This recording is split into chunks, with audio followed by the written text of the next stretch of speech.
มื้อนี้ฝนสิบ่หำหัวบ่เนาะฮะอ๋อตามทางฝนตกโอ้ต้องหิบสวดหิบหนีแล้วสาธุอย่าฝ่าตกเด้อสวดมนต์แล้วคอยตกเด้อเพียง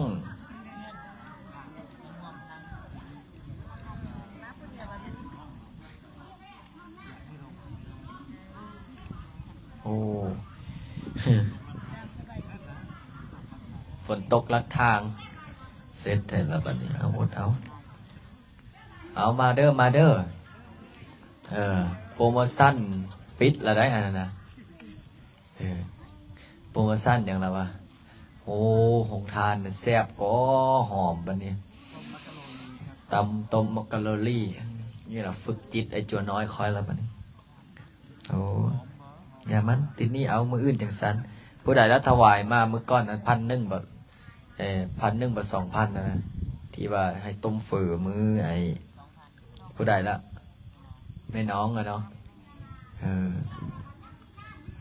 คุณเนาะมันสาน้ำเฮียคูนค่อยนี่แหละกำลังสิเอาเข้าปากนะท่ายหูปก้อนท่ายหูปก้อนหมดเนาะกำลังสิเอาเยอะเข้าปากนะโอ้เพิ่นดังได้คลิปวิดีโอเพิ่นคนเบิ่ง4-5 แสนวิวเพิ่นอะคลิปนั้นป้าเตอเอาเริ่มดังไปทีละเล็กทีละน้อยมาดูบ่ดังขนาดไซส์ไม้ก็ยังบ่ดังซ้ำเสียงเรา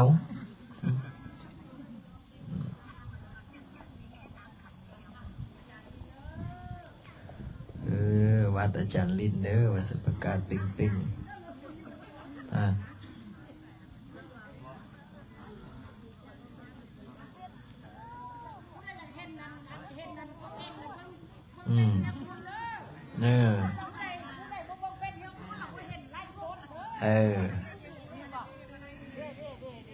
พูนไปไล่ทั้งพูนได้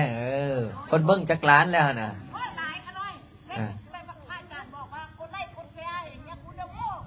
โอ้หมานขนาดไหน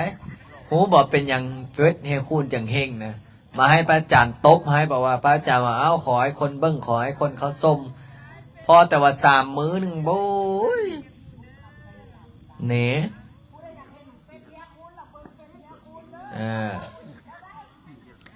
สาธุสาธุครูบาอาจารย์จากจังหวัด101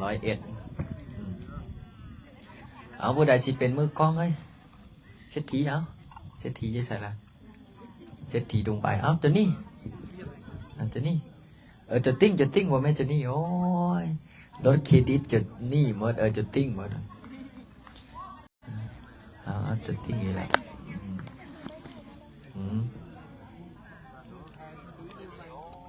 เนอะโอ้น้อยเนาะน้ำฟักทองแตงเลี้ยงเนี่ยเดี๋ยวค่อยสั่นเวลาเด้อ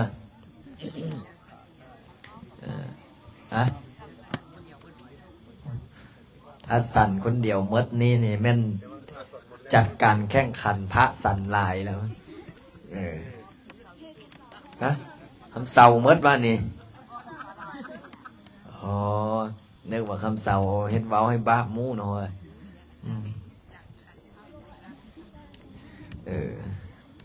เอาหาบอลอยู่มันนั่งเด้อยันฝนตกแต่ฝนบ่ตกที่มันอันนี้เงินผู้ใดตกนี่นะไม่ออก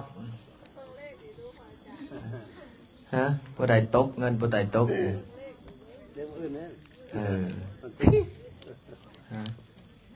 นะเอาวางนี้ผู้ใดรับเป็นเจ้าภาพดอกไม้มือนี่2-3 เจ้าผู้ใดละพอออกไม่ออกเอามาพี่เลยเสือมาสูตรให้ของผู้ใดอันนี้คือพิเศษนะเนาะมือนี่สิได้สวดตั้งเรียกนี้ละแม่จะได้สวดให้เขาเจ้าปังบ่ทันแกะเอาก็ได้ยันฝนตกมาละคันมันคือว่าอยากให้เจอได้ฉันน้อยกันสวดมนต์แล้วค่อยเจอเอาหามันอยู่มันนั่งเด้อบัดนี้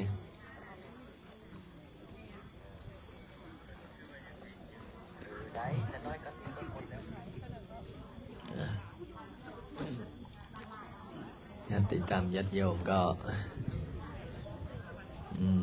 หลังเข้ามาสถานที่ลานธรรมเข้ามาสวดมนต์หาบรรยุบรรนั่งเด้อหาบรรยุบรรนั่งโอ้เมื่อนี้สิเล่าอันนั้นให้ฟังเมื่อนี้นะเล่าเรื่องผีลอกพระผีลอกพระก็ไปลอกโยมต่อเดี๋ยวค่อยว่ากันทีหลังเมื่ออื่นนี่สิไปกิจนิมนต์ข้ามไปทางฝั่งไทย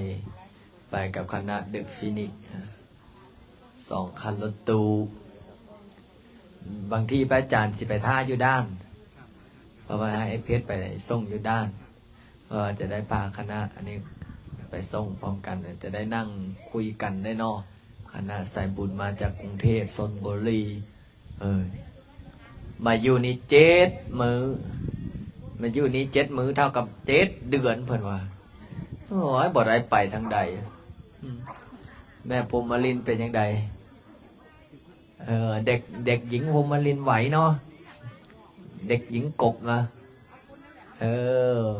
รัตวันล่ะแม่จุลนุชเนี่ยอยู่ใส่ล่ะนั่งอยู่ใส่ล่ะโอ้ยังไม่มาเนาะเอาเฮียคุณนั่งไหนมานี่เฮียคุณไล่มานั่งไหนมานี่น่ะถ้าให้คุณนั่งแล้วเขาก็เริ่มเตรียมพาสวดมนต์ไหนก็ดังบ่เป็นดังอย่างดังย้อนเสียงเม่นความเลย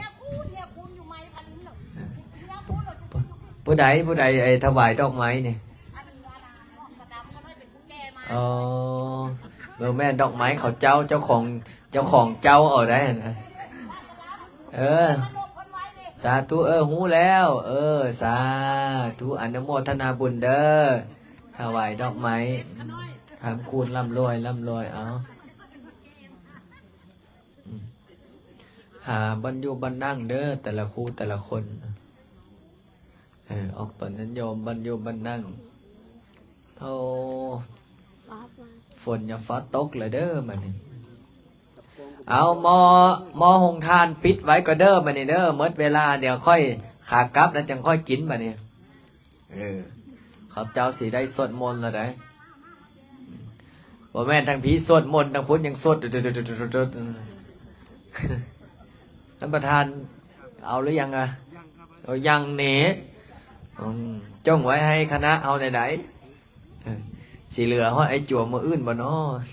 เอาปิดไว้ก่อนเด้อบัดนี้ห้องท่านเดี๋ยวเตรียมสวดมนต์ก่อนเนาะญาติมาเอาเจ้าภาพดอกไม้ทุกเทียนเดี๋ยวไอ้โจเล่จัดการให้ได้มื้อนี้มีผู้ใดได้ล่ะเอาผู้ชายนั้นเจ้าละพ่อใหญ่อันที่มาถวายอันเมื่อกี้นี้ไตเจ้าภาพไตเทียนเด้อเจ้าภาพไตเทียนบูชาพระรัตนตรัยกับไฟได้ละจุดเทียนอย่างมันสูตรลดพร้อมไหนแล้วว่าเมื่อนี้อาจารย์ขอสูตรลดให้ได้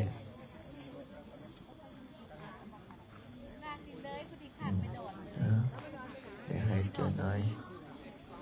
มื้อนี้ฮอดบ่100 คนเนี่ยน่าจะฮอดอยู่เนาะตึง100 คนใน15สวดกระถางเงินล้าน30 จบมื้อนี้นะเสริมบุญเสริมบารมีโหจะว่าสร้างเหรียญผู้ใดสิขอเหรียญแม่นหมดละเด้อตายเลยตายเลยให้เจ้าภาพตาย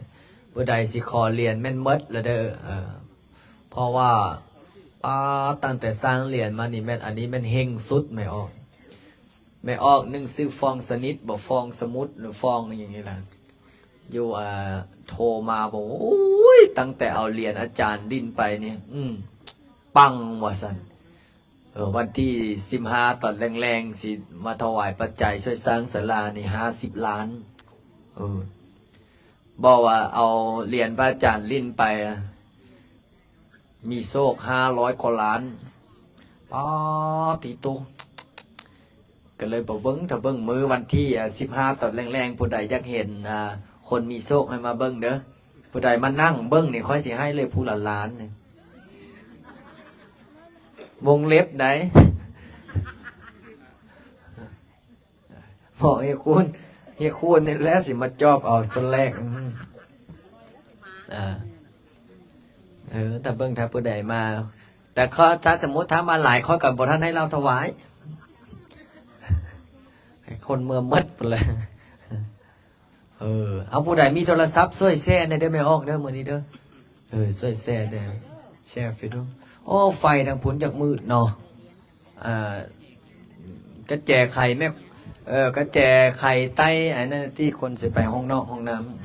ำก็เลยบอกว่าคนมันดวงเฮงไม่ออกได้เหรียญไปนะค้าขายก็เฮงเฮ็ดเศรษฐกิจก็เฮงโชคลาภกับปังยามันดวงมันขึ้นในฮีบเอาไม่ออกฮีบตักฮีบเอาส่งนี่แหละพระอาจารย์จะบอกเวลาขึ้นเนี่ยอย่าหลงเวลาลงเนี่ยอย่าท้อค้าขายให้ได้ให้มาให้มั่งให้มีศาลาเนี่ยก็ท่าแต่สิมังมันแห้งได้เนี่ยนะยอดเสาฟ้ากับเต็มแล้วได้ใส่15 ยอดใส่15 ยอดแต่ถ้าสมมติว่าเฮ็ด15 ยอดถ้าบ่มีเจ้าภาพพระอาจารย์ก็สิใส่ก็บางคนบอกว่าอาจารย์เว้าคือบ่ใส่ว่ามีเจ้าภาพเต็มก็คือเว้าว่าบ่มีเจ้าภาพวงเล็บตอนนี้เขายังติดหนี้เขาอยู่เขาบอกว่าเพิ่นละใกล้ๆเพิ่นจะค่อยมาถวายก็ตั้งนี่ก็ได้ทีนะตั้งนั่นละนี่เตรียมสวดมอกสวดมนต์อันนี้เป็นอย่างโฮงทานเป๊ปซี่แม่จันส่วนแม่วันแม่ออกไม้พอออกฟองแม่ออกซอยแม่ออกอย่างแก้วแม่ออกคูณเฮียคูณนี่ติโอ้บ่อเลยได้เนี่ยคูณใส่เนี้ยผู้ใดเนี่ยคูณแล้วก็วงทานเป๊ปซี่ของแม่ครัวเนี่ยก็แม่ออกสุนิต้าวงทานน้ำมักอึกาแฟโอวันตินสาธุอนุโมทนาบุญนำได้มาออกองค์ทององค์ทานแล้วก็เจ้าภาพโอ้เห็นแล้วก็ซึ้นอกซึ้นใจไม่ออกพระอาจารย์สิเล่าสักน้อยก่อนเนาะสิเล่าจักน้อยก่อนจึงสวดมนต์เนาะเพราะว่าบางคนก็ยังกำลังเข้ามาตอนนี้คนเบิ้ง400-500 คนละได้ไหลสดผู้ใดที่ว่าง่วงนอนนะระวังไหนไอ้จวนน้อยก็จี้กองใส่นะเพราะว่าบางคนก็กำลังเดินทางมาฮอดมาถึงเอามาสวดมนต์อันนี้นะไม่ออกผู้ใดนั่งด้านหลังระวังเด้อผมบอกฮับพี่ซอบน้ำใดมื้อนี้บ่เห็นกล้วยของดร.คำไพ่เนาะบ่ทันสุกติเอามาอยู่นี่ใส่อันยังไว้อยู่น้ำรถเพิ่นติถามได้ขอยเห็นเจ้าปกติเอากล้วยมาถวายนี่เฮามาสวดมนต์หลายๆในนี้น่ะไม่ออกเทวดาเพิ่นก็มาได้บางคนว่าเอาจานหูได้จังใดจักแล้วเขาก็ยินเขาเล่าไม่ออกเขาเจ้าว่าถ้าเราสวดมนต์ภาวนานี่เทวดาเพิ่นคือสิลงมานั่งสมาธิสวดมนต์ภาวนานํเมื่อก่อนนั้นเนาะเห็นนำประธานวุฒิเอาคลิปวิดีโอพระอาจารย์ลงคนดูเท่าไหร่ล่ะ10,000 กว่าบ่แม่นตีเจ้าก็เว้าไปเบิ่งก่อนเบิ่งก่อนฟ้าเบิ่งได้แล้วเบิ่งคนติดตามเพิ่มปืดขึ้นแล้วเนาะเบิ่งก่อนคนเบิ่งเท่าไหร่คนเบิ่ง300,000 กว่าพุ่นเนาะตัวดังแล้วได้อันนี้นะ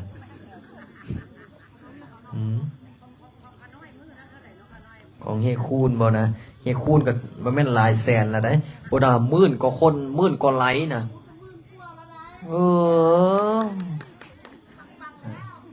ทำนะเป้าให้ปังปุ๊บผู้ใดก็ย่าบอกมาถาพาลินนะอย่าถาพาลินนะเห็นบ่บางคนเนี่ยอยากได้ผัวก็มาขอนะพาลินนะ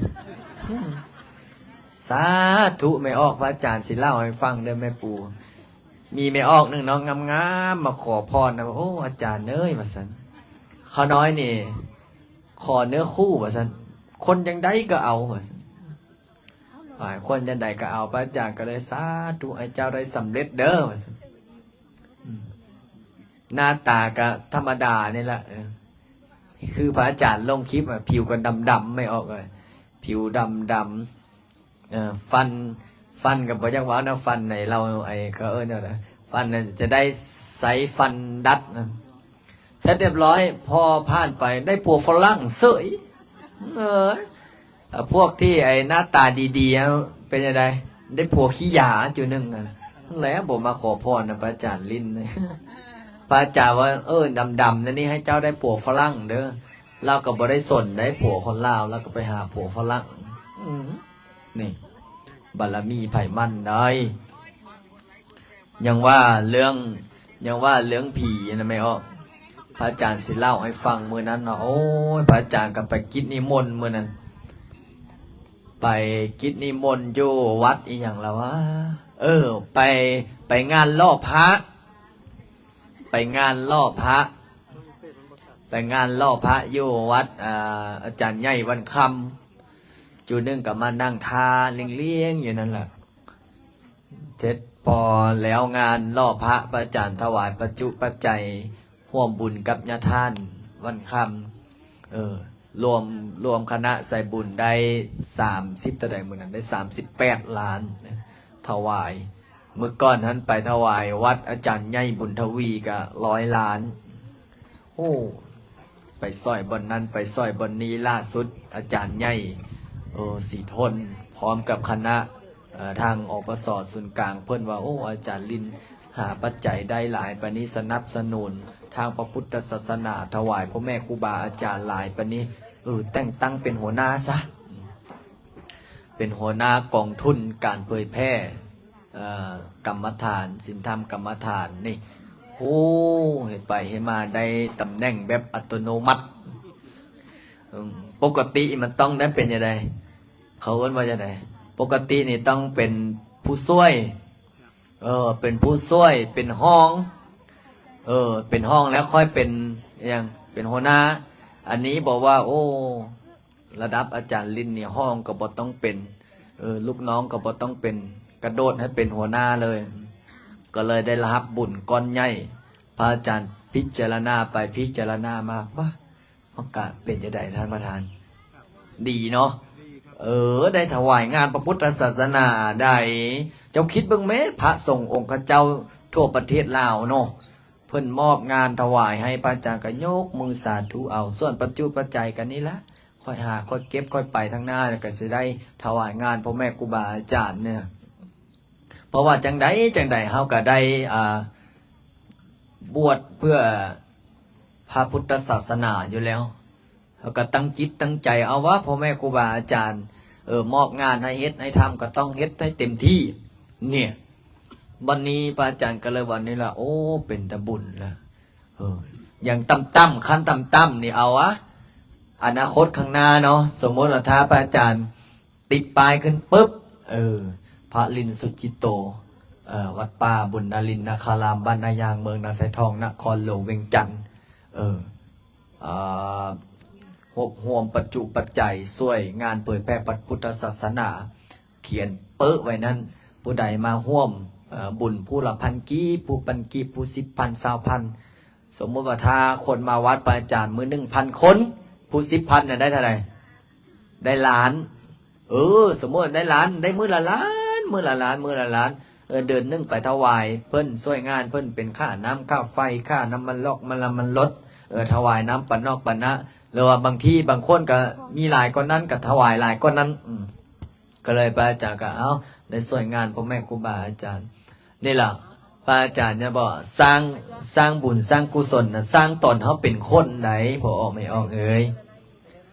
คือนี่แหละว่าคณะเดอะฟินิกคณะออกตนญาติโยมมาแล้ว มาเฮ็ดบุญเฮ็ดกุศลเสริมบุญเสริมบารมี เจ้าคิดเบิ่งแม่เทวดา ประจำตัวของเจ้าน่ะเขาฮู้ได้ผู้ใดมาบอกโอ้มาสวดมนต์เบิ่งก่อนผู้นี้มั่งมาสวดมนต์ผู้นี้มักมาปฏิบัติธรรมนี่เบิ่งอวยพรให้พิเศษก่อนบางคนว่าอาจารย์คนน้อยรอคิวดนละไดบันไดสิฮอดคิวคนน้อยว่าซั่น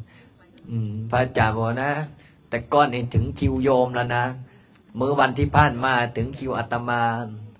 ถ้าฮอดมื้อวันพฤหัสน่ะแม่นคิวพระกับคิวเน้นเพราะว่าพ่อไม่ออกเอาน้ำปนะมาถวายพระอาจารย์เลยว่าฮิบสร้างบุญสร้างกุศลสร้างบุญสร้างบารมีด้วยการสวดมนต์ภาวนาเห็นว่ามื้อนั้นน่ะที่พระอาจารย์เล่าไปกินนิมนต์มาปุ๊บพระอาจารย์ก็นั่งอยู่บ้านหลังพ่อออกดร.คำไพ่นะนั่งอย่างนั้นละนั่งครับญาติโยมเนาะกับญาติโยมกับมามัดข้อต่อแขนมาเคาะหัวพอเสร็จเรียบร้อยมีแม่ออกหนึ่งอายุประมาณ13-14นี่แหละมานั่งลง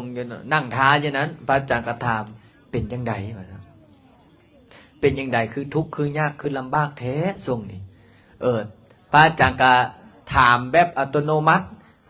ปกติพระอาจารย์ก็บอกได้ถามเด็กน้อยนะบัดนี้พอถามปุ๊บมันก็ให้งากเลยเนอะพระอาจารย์ห้วยเป็นหยังอีแล้วประเดี๋ยวพระอาจารย์ก็ถามว่าเป็นหยังวะสันพระอาจารย์ก็เลยถามว่าเป็นหยังทุกทรมานดนละบ่โดยตอบอัตโนมัติเลยมันก็เลยว่าโอ้ทรมานมาดนแล้ววะสันพระอาจารย์ก็เลยถามว่าเป็นยังไงมาจากไหนล่ะช่วงนี้ยุกินยังไงโอ้ลำบากขนาดลำบากขนาดมันร้อนนะแม่ออกผีก็ยังลำบากมือแม่ความทุกข์ความยากนะพระอาจารย์ก็เลยถามว่าเป็นยังไงล่ะคือมาอยู่มาสิงมาเอาสีลมน้ำไผ่มาสีลมน้ำอีน้อยหรือสีลมน้ำค้อยมันว่าพระอาจารย์ว่าผีเข้าคนแล้วตัวนี้นะเกิดมาก็บอกเคยเห็นผีเข้าคนบ้าวันนี้ล่ะกูสิได้ปราบผีนะคิดในใจวันนี้สิไปหาของดีจะใส่เนาะบ้านเนี่ยพระอาจารย์ก็ปกติผีเข้าต้องเอาอย่างเอาของดีเอานะพระอาจารย์ก็เริ่มแล้วคิดในใจห้อยเขาสิเอาอย่างละมาเป้าให้มันหายกระถากับบ่มีบัดนี้ของดีกับบ่มีเครื่องรางของคลังบ่มีคือพระอาจารย์ว่าแล้วจกหลวงกระเป๋ากับบ่มีคือผู้อื่นสิเป็นยังไงมีตะกงตะกุดมีวงมีวานเนาะพระอาจารย์ก็คิดในใจเอาว่ามือเป้านี่แหละวะวันนี้เริ่มตั้งสติแล้วพระอาจารย์ก็เลยถามเอ้าเป็นยังไงกันเป็นนะจะได้กระยากว่าสันผีเข้าเนาะอันนี้ผีมันวะมันย้ำอีกทีว่าผีพระอาจารย์ก็เลยถามเป็นยังตายมาบอกเกิดอุบัติเหตุตายโหงอยู่ที่ตายโหงเป็นยังไงเกิดอุบัติเหตุนะตายโหงแบบบันนี้พระอาจารย์ก็เลยถามว่าเป็นยังจะมาเข้าเขาเจ้าโอ้ยอีน้อยนี่มันไปน้อยจะไหนไปเบาก็เลยได้โอกาสว่าสันได้โอกาสก็เลยได้เข้าพอเข้าปุ๊บนี่ผู้ใดใส่รูปประคำได้มาเนี่ยเงยรูปประคำนี่ดอยขึ้นรถปุ๊บมันเอาแบบตองตาแบบแสงรูปประคำเนี่ยเง่าพอเนาะแสงรูปประคำมาตองใส่มันว่าโอ้อันนี้มันของอาจารย์ลิ้นแน่นอน100%สีเขียวๆนี่นะผู้ใดมีนี่มันบอกว่าโอ้ผู้ใดมีรูปประคำคอยอยากได้แห้งว่าสันเอาเป็นยังอยากได้บ่อยากได้ยังได้เขาเอาไปแล้วเขามั่งเขามีเขาล่ำเขารวยเขาอยากได้นำเขาบัดนี้คนอยู่ในรถนะกับโบฮูแล้วบัดนี้ไม่ออกว่าอีนี้มันเป็นหยังว่าสันเอาไปหาหมอแล้วจะเพิ่นกันไปเอาไปหาหมอบัดนี้เอาไปหาหมออยู่ห้องหมอโมโหสดบอกห้องหมอยังไปหาหมอปุ๊บบัดนี้ยักซักยาได้บัดนี้ยักซักยาบัดนี้ผีไปปีกับผีย่านเข็มผีกับผีย่านเข็มบัดนี้เข้าหมอสิซักให้ห้องโอ้ห้องโอ้เปิดยานเข็มมันผีนะก็น่าตายแล้วก็ยังยานเข็มคิดบึ้งบัดนี้บ่หายพอบ่หายปุ๊บเอามือเฮือนบัดนี้เอามือเฮือนไปจะไดพ่อมันว่า ผีมันเข้าลูกกูเบิงเฮ็ดจะได้เอาปืนแล้วปืนยิงขึ้นฟ้าป่อมป่อมบัดนี้ปืนมาปืนในแบบแต่เก้าเนาะเพิ่นฟ้าวเด้ดีแต่บ่พลาดมาเว้ยมือเพิ่นนี่น่ะได้ยิบแล้วฟ้าวน่ะผีเข้าลูกเจ้าของแล้วฟ้าวยิงปืนยิบแล้วเป็นแต่อีดูตนแล้วบัดนี้ผีก็ว่าบ่ออกอยากกินข้าวอยากกินข้าวพาไปหาพระลินก่อนว่าซั่นพาไปหาพระลินก่อนคิดในใจว่าโอ้ลำบากกูอีแล้วเนาะครูเป็นพ่อกันบัดนี้เขาก็พามาหาพระอาจารย์แล้วมานั่งอยู่ด้านหลังนั่นแหละนั่งอยู่พอนั่งปุ๊บพระอาจารย์ก็เลยถามว่าเป็นยังไงว่าซั่นว่าก็ว่าเป็นยังไงจังหูพระลินว่าซั่นเป็นหยังจังหูพระลินว่าซั่นมันก็ตอบว่าโอ้โทษฟ้าเมืองแทน3 โลกธาตุนี่หูจักหมดพระลินว่าซั่นเอาพระอาจารย์ลืมถามนะเนาะว่าพระอาจารย์อยากถามตลกว่าเป็นจะได้เห็นพระลินถามเขาอยู่ว่าพระลินหน้าตาดีบอกพระอาจารย์อยากแซวแบบนี้นะแต่เผอิญ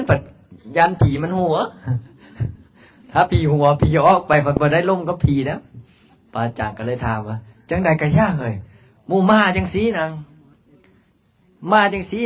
มากันให้มันคุ้มมันค่าในตี้มาเข้าคนทั้งทีบอกเลขในตี้ว่ะบอกตัวดีในตี้เพิ่นก็บอกแล้วมันนี่ผีบอกเลขของแม่ผีบอกลอกพระมันก็บอกแล้วมันนี่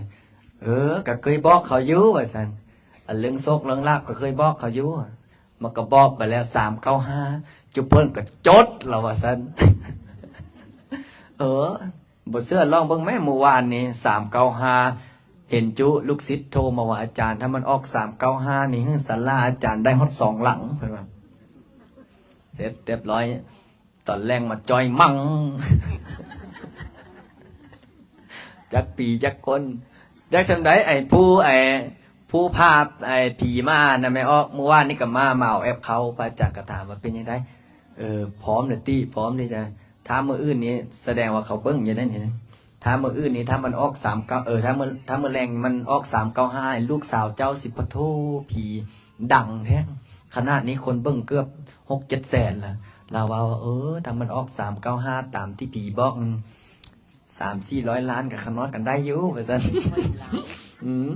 เสร็จเรียบร้อยพระอาจารย์ก็ถามต่อเป็นยังไงคือบ่ไปพุทธไปเกิดว่าซั่น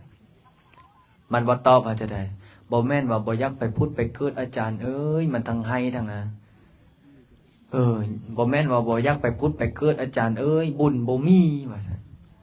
บุญบ่มีเลยไปเกิดบ่ได้แม่ออกนี่ผู้ใดบ่มีบุญน่ะไปเกิดบ่ได้ไหนบัดนี้ก็เลยถามว่าไอ้อีพี่น้องคือบ่เฮ็ดบุญกุศลหาว่าซั่นมันว่าบ่มีไผเฮ็ดบุญหาพระอาจารย์ก็เลยถามห้อยผีกำพร้าตัวนี่น่ะผีเป็นผีกำพร้าไม่ออกตายไปแล้วก็ยังทุกข์ยังยากเนาะคนเฮานี่ล่ะที่พ่อแม่ครูบาอาจารย์พระพุทธเจ้าเพิ่นบอกว่าตอนมีชีวิตอยู่ให้เฮ็ดบุญเฮ็ดกุศลนะผีก็เป็นผีกำพร้าผีทุกข์ผียากยักสิกินข้าวสมพอจะบ่ได้กินข้าวกินน้ำเนาะหูบ่เป็นหยังจะบ่ได้กินข้าวกินน้ำให้โชคเขากับปานว่าฟ้ากับดินให้อย่างให้359มันบ่ออกสมพอได้อดต่อบ่อยากเว้านะสมน้ำหน้านะคือเขาเว้าแล้วเห็นหลายคอมเมนต์อยู่ได้บอกว่าเอาบ้งแม่ถ้ามันออกไอ้359นี่340ผ้านี่อยู่วัดอาจารย์ลิ้นเนี่ยพอได้กินอยู่เด้อเจ้าเด้อเสร็จเรียบร้อยจอยมังอดต่อเจ้าก็เลยบัดนี้พระอาจารย์เลยถามว่าเอาเฮ็ดจังได๋ล่ะบัดนี้อยากจะกินหยังล่ะอาจารย์ให้กินหยังก็กินว่าซั่นอาจารย์ให้หยังกินก็กินก็เลยว่าอาจารย์ก็เลยเอาจังซี่ซะเดี๋ยวสิแผ่เมตตาให้มันก็เลยบอกว่าอาจารย์เอ้ยแผ่เมตตาให้ข้าน้อยแด้ว่าซั่นพระอาจารย์ก็เลยถามว่าคือบ่ไปรับบุญรับกุศลอยู่บ่อนอื่นบ่อยากได้ว่าซั่นอยากได้บุญกุศลนำอาจารย์ลินเห็นอยู่ว่าเขามาสวดมนต์พระอาจารย์ถามว่าเห็นใดคนมาเป็นสายจักผีจักคนลังกันมาแสดงว่าต้นเหตุแม่นประธานบุตรเด้อพาเขามาจักผีจักคนพาวลังไหลกันมาดำสมพรนั่นแหละ ไอ้ที่เขาว่าจะได้ที่อาจารย์เล่าเพราะว่าไอ้ตอนกลางคืนจะเพิ่นกลับแล้วเขากว้างมือเวิร์กนะมันผีตกรถผีตกรถนะพอได้มีรถกระบะระวังเด้อผีตกรถแท้สิบ่แม่นผีมือก้อนนั้นเห็นติไม่ใหญ่นึงถอยรถพยันต่ำกกไม่ดูไม่ใหญ่นึงกับไม่ใหญ่กิมบ่กว้างมือว่างแท้จริงสิไม่ใหญ่กิมเพิ่นยานเนี่ยแล้วแท้จริงสิบ่มีดอกว่าไอ้อันนั้นบัดนี้มันก็ปาจักถามต่อเอาเป็นหยังบ่ขึ้นรถน้ำเขามาว่าซั่นเป็นหยังบ่ขึ้นรถน้ำเขาเจ้ามามันว่าจะได้บุญบ่มีบุญบ่มีก็เลยขึ้นรถน้ำเขาบ่ได้ว่าซั่นเห็นผู้อื่นเนี่ยขี่รถมาเป็นซ้ายไอ้ผีน่ะมาสวดมนต์นำเฮานะไม่ออกเนี่ยพระอาจารย์จะว่าผู้ใดมักนั่งหลังระวังผู้ใดนั่งหน้ายังใครได้อยู่ไกลพระบัดนี้พระอาจารย์ได้ถามต่อว่าโอ้เป็นจังซี่เฮ็ดจะได้ไปพุทธไปเกิดเฮ็ดจะได้สิได้ไปพุทธไปเกิดโอ้ถ้าเอาบุญนำอาจารย์ลิ้นก็สิไปเกิดว่าซั่นบัดนี้พระอาจารย์ก็จับไม้เคาะหัวขึ้นมาแล้วมาเนี่ยพระอาจารย์ก็จับเคาะหัวขึ้นมาว่ากูสิจมบทใดวะมันยากมันมีแต่กระต่างเงินล้านนึงคิดในใจว่าถ้าอิติปิโสก็อย่ามันเสยเกินไปพระอาจารย์ก็จมสาธุพระพุทธเจ้าพระธรรมเจ้าพระสังฆเจ้าคุณงามความดีบารมีพ่อแม่ครูบาอาจารย์เทียบไทยเทว่ามาเอาปีนี้ไปพุทธไปเกิดเสด็จเคาะหัวเพี้ยงเสร็จเรียบร้อยเพิ่นก็เฮ็ดได้บัดนี้ผีก็เฮ็ดจังได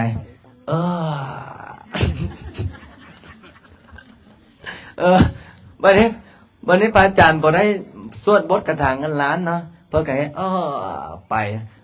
บัดนี้เลอไปทางนั้นล่ะเลอไปทางบ้านไอ้นั่นไปอ้วกบัดนี้มันบอกโอ้อย่าฟ้าวคอยบ่ทันอยากออกบัดซั่นหัวมันลีลาแท้ผีตัวนี้คอยยังบ่ทันอยากออกคอยบ่ทันอยากออกเอาไปมันสิฮักแล้วเอาดึงไปทางนั้นไปฮักไปอ้วกนึงชวก 3-4 เทื่อเข้ามาอีกได้มื้อนี้โอ้ยังบ่ทันได้รูปประคำแม่นบ่กลับกูปะโถหูในนี้คอยฮู้ให้ลูกประคำตั้งแต่แรกนังพระอาจารย์ก็เลยว่าแสดงว่าอยากได้รูปประคำบ่นี่แม่นอยากได้รูปประคำพระอาจารย์ก็เลยโอ้สิได้เสียรูปประคำอีกเส้นนึงแล้วเนาะกูบัดนี้พระอาจารย์ก็เลยถามว่าซื้อยังไงล่ะบัดนี้ลืมถามซื้อแล้วนะโอ้ซื้อแก้วซื้อแก้วนามสกุลเด้นามสกุลไสยภูมิบ้านดอนนกคุ้มเมืองไสเสถานครหลวงเวียงจันทร์ตายมาได้ตายตั้งแต่อายุ13ตอนนี้อายุ48แล้วตายมาได้35ปียังบ่ได้ไปพุทธยังบ่ได้ไปเกิดบ่มีผู้ใดเฮ็ดบุญบ่มีผู้ใดเฮ็ดกุศลหาอยากได้บุญอยากได้กุศลแล้วสิได้ไปเกิดพระอาจารย์ก็เลยว่าได้ชื่อได้เสียงได้เนียงได้นามแล้วเดี๋ยวสิแผ่เมตตาแล้วก็อุทิศบุญกุศลให้ได้ไปพุทธไปเกิดเด้อมันก็โดยมันก็เสื้อฟังความอยู่ได้ไม่ออกผีนะถ้าเฮาเว้าดีน้ำเขาก็ดีน้ำเฮาแม่นบ่ถ้าเฮาเว้าหายเดี๋ยวมันจะได้มันก็หายแล้วพระอาจารย์ก็เลยบัดนี้จับบัตรที่2แล้วเบิ่งกระถางเงินล้านต้องออกฤทธิ์แล้ววะ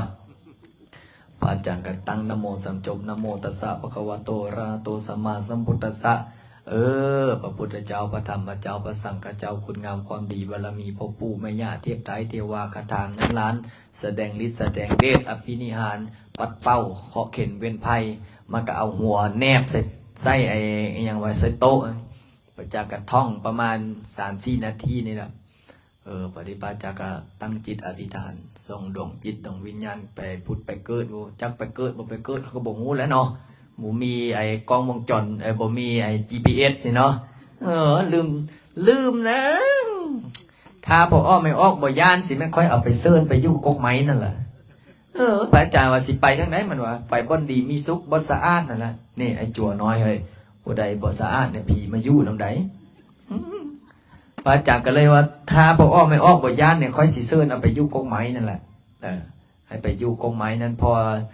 ไม่ออกมาก็สิได้ไปขอแต่ก็คือว่านั่นแหละไม่ออกอย่าไปขอเถอะปานฟ้ากับดินมึงดูบกไก่ต ตัวไอ้คนเสียเงินล่ะผีองค์นี้นะพระอาจารย์ก็เป้าแล้วบัดนี้เป้าใส่เคาะหัวเคาะ3 บาทเพียงเพียงเพียงรับบ่เลาะบ่ฮ้องดังไหนบัดนี้นะเงียบไปเลย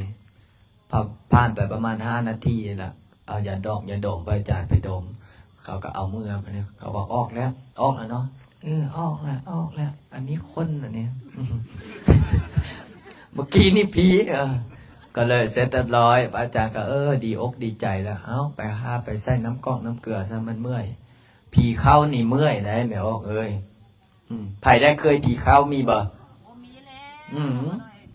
น่ะวันนี้พระอาจารย์ก็เลยบอกว่าโอ้ไม่ออกนี่แหละขนาดผีมันอยากได้บุญอย่าว่าแต่ผีอยากได้บุญเลยไม่ออกสิเจ้าบอกแม่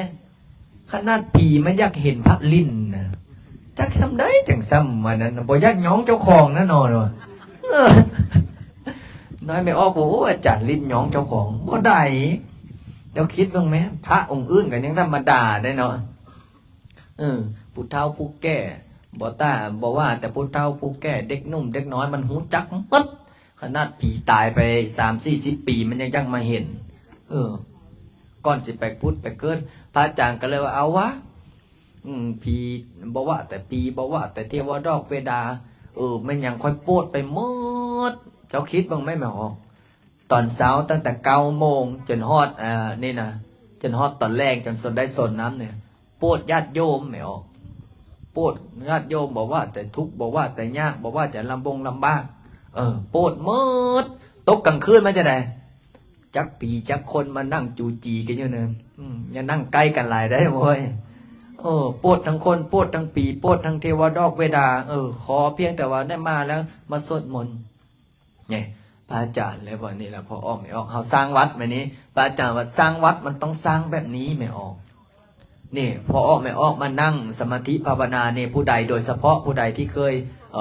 เอาลูกออกนะแนะนำสวดมนต์และแผ่เมตตาให้เขาเจ้าพระอาจารย์เคยเฮ็ดพิธีตะก่อนเนาะมามีแม่ออกหนึ่งมาหาพระอาจารย์บอกว่าโอ้มันมาแล้วว่าเจ็บคอเจ็บการคอเนี่ยโอ้อาจารย์นอนบ่ได้3-4 คืนเป็นยังวะซะพระอาจารย์ก็เฮ็ดทำท่านะเขาก็บ่ได้เฮียนคาถาเนาะก็จับในนะพระอาจารย์ก็จับในได้จับไม้เคาะหัวจับจึงแล้วก็ก้มหัวลงมาพระอาจารย์อธิษฐานปึ๊บพระอาจารย์ว่าไม่ออกเมื่อนี้ให้เจ้าไปปล่อยป่าเด้อแล้วไปซื้อสุดเด็กน้อยอุทิศบุญกุศลให้เขาตอนนี้นะเขามาเกาะมาแกะอยู่ตามแข้งตามขาตามหลังตามเอวนี่ละอันเด็กน้อยที่เจ้าเฮ็ดนะแล้วก็ตกใจเลยว่าอาจารย์หูได้จังไดพระอาจารย์ก็บ่ฮู้แล้วพระอาจารย์ก็นั่งภาวนาแล้วมันเฮ็ดพระอาจารย์ก็เฮ็ดบอกแนะนำไปทางที่ดีแล้วปล่อยปู่ปล่อยป่าเสร็จเรียบร้อยประมาณ 4-5 มื้อเรามาว่าโอ้อาจารย์ตั้งแต่ไปปล่อยป่าแล้วก็เฮ็ดสุดเด็กน้อยหาเขาเจ้านะหายว่าซั่นบ่เจ็บได้แต่ก้อนตึงหมดตามคออันนี้ว่าซั่นพระอาจารย์ก็เลยบอกว่านึ่งมามันตึงย้อนว่าเจ้าบ่ได้รับบ่ได้นอนแล้วก็ไปซักยามันก็หาย2มาอันนี้ส่งผลบุญในการเฮ็ดบุญเฮ็ดกุศลเลยหายเราก็มาเฮ็ดปล่อยปู่ปล่อยป่าตามนี่แล้วก็หายอันนี้ความเชื่อบ่แม่นความเชื่อแหละไม่ออกประสบการณ์ซะซะถ้าว่าความเชื่อกับพระอาจารย์เขาว่าจุดนึงกับว่าได้ไม่เชื่ออย่าลบหลู่เอาอย่างนี้ซะประสบการณ์เว้าประสบการณ์เนาะเพราะว่าสิ่งแบบนี้คือเฮาเบิ่งบ่เห็นไม่ออกบ่ได้แนะนำให้เชื่อแต่อันนี้เล่าประสบการณ์ให้ฟังบางคนน่ะอาจารย์มีเทวะผีเขาก็เบิ่งบ่เห็นเนาะเขาก็คือเจ้าเห็นนั่นแหละวะพระอาจารย์ก็คือเจ้าเห็นนะแล้วก็ไม่ออกเมื่อวานนี้ยังบอกว่าแปลกนะเมื่อวานนี้เด็กน้อยเขามาอังเง่ครึ่งผีครึ่งคนแล้วมันให้บันไดมันบ่ได้ให้ธรรมดามันให้กันใจไปเป็นนาทีว่าพระลินจะได้สะเล่าเอาให้อังเง่บอกว่าแต่เมื่อคืนนี้ได้ให้บ่ไม่ออกมาได้โทรป่ะบอกให้เลยเนาะมื้อนี้เด้น้ำพระอาจารย์กันบ้าคิดในใจว่าสิเอาคาถาอย่างน้อเป่าอีกบัดนี้เอาอีกละได้ไม่ออก พระอาจารย์ก็เอาเศร้าซามันเฮงให้ขึ้นก็9 บาทเนี่ยเอาพระอาจารย์ก็เลยเอาเบิ้งกระถางเงินล้านอีกแล้วเด้อบาทนี่กระถางเงินล้านผู้ใดเด็กน้อยให้กับเป้าหายนะพระอาจารย์ก็คิดในใจจกกระเป๋าใดกันปกตินี่ไปหาญาพ่อญาตาต้องมีว่านเนาะแม่นบอกว่ามีว่านหรือมีเครื่องรางของขลังพระอาจารย์ก็เอาเป้าแล้วมันนี่โอ้มสาธุพระพุทธพระธรรมพระสงฆ์พ่อแม่ครูบาอาจารย์สิ่งศักดิ์สิทธิ์ทั้งหลายบารมีเจ้าปู่เจ้าย่ามาปกปักรักษาเด็กน้อยนี่ขอให้มันหายเด้อเป้าหัวมันกับเพียงมันเองให้ดังก็เก้าตายแท้บาทนี่จับไม้ยาคาไม้เคาะหัวพระอาจารย์นะพระอาจารย์เป้าสาธุคนกับบ่บ่แล้วคาถาดีเนาะเดี๋ยวไม่ออกจดมันเป็นลิขสิทธิ์ได้คาถาเนี่ยพระอาจารย์กับเป้าวันนี้เคาะหัวเคาะปักเศร้าแปลกไม่ออกเศร้าแล้วบัดนี้บ่ให้เลยเว้ยพระอาจารย์ว่านีละนีได้บนนีนี่ทึกวายได้บนนีนี่วายได้อยู่ในมือนี่นะไม้แซ่ได้ในมือนี่พระอาจารย์ก็ตีพ่อมันเป๊ะมาหนึ่งเศร้ามิดวันนี้พระอาจารย์ว่าเพิ่งเด้อสิเข้าไปหาของดีมาให้กันเด้อเขาไปอยู่ห้องบัดเนี่ยเขาไปเอาของดีนะพระอาจารย์ก็ย่างเลยเพิ่งเซ็ตแทบบัดนี้สิหาอย่างน้อของดีให้เด็กน้อยเขียนปกติต้องมีแขนข้อเข้าไปห้องว่างเป้าเฮ้ยบ่มีหยังเว้ยป้ามันเอาหยังให้ของดีเด็กน้อยพระอาจารย์เลยเข้าไปนั่ง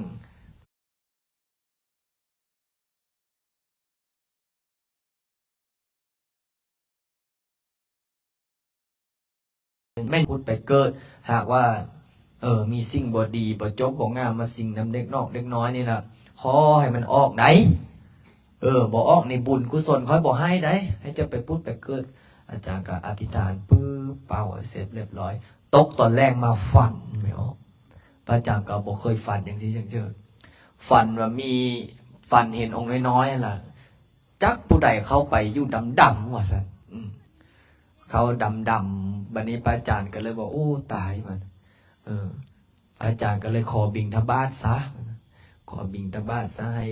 เป็นลูกพระลูกเจ้าแล้วอย่าไปกุไปกวนอาจารย์ตื่นเช้ามาก็เห็นไม่ออกมาว่าโอ้มันบ่ให้แล้วนะมื้อนี้ก็บ่ให้แล้วปกติมันให้มาได้2 เดือนแล้วเขาว่าเครื่องผีเครื่องคนแล้วพระอาจารย์ก็มักคอต่อแขนให้ก็เลยว่านี่ล่ะพอออกไม่ออกบุญบารมีนะบุญบารมีที่เราได้สวดมนต์ถือศีลปฏิบัติธรรมภาวนานะเป็นบุญเป็นกุศลใดผู้ใดว่าเบิ้งบ่เห็นบุญนี่นะเบิ้งเอาไหนบุญมันตอนนี้นะนี่แหละว่าบางคนยังถามว่าเอาพระลิ้นงมง่ายบ่งมง่ายยังไดเจ้าคิดเบิ่งแม่ลูกไผ่กะฮักลูกไผ่กะแพงแม่นบ่แม่ว่าแม่ใหญ่น้อยสมมติว่าเจ้าอุ้มลูกมาไหมอุ้มอังเงี้มานี่นะแล้วว่าพระว่าฟังเทศก่อนนะโยมทุกขังอนิจจังอนัตตาโอ้ลูกเขาน้อยมันให้อังเงี้นี่มันบ่ฮู้ดอกทุกขังอนิจจังแม่นบ่เฮคูณกดโทรศัพท์ทักหาผู้สาวอยู่ไสเนี่ยฮะอันนี้เป็นอย่างไรยังมีเสียงอยู่เฮ้ยบอกก่อนเด้อจั่วน้อยเอาแป๊บนึงเอาแป๊บเป็นน้ำโถงจั่วไอ้เฮียพูดนี่บอกว่า1,000 กว่าคนนะเนี่ยเบิ่งเท็ดเบิ่งเสียงมีอยู่เนาะแป๊บเท็ดเสียงนะเท็ด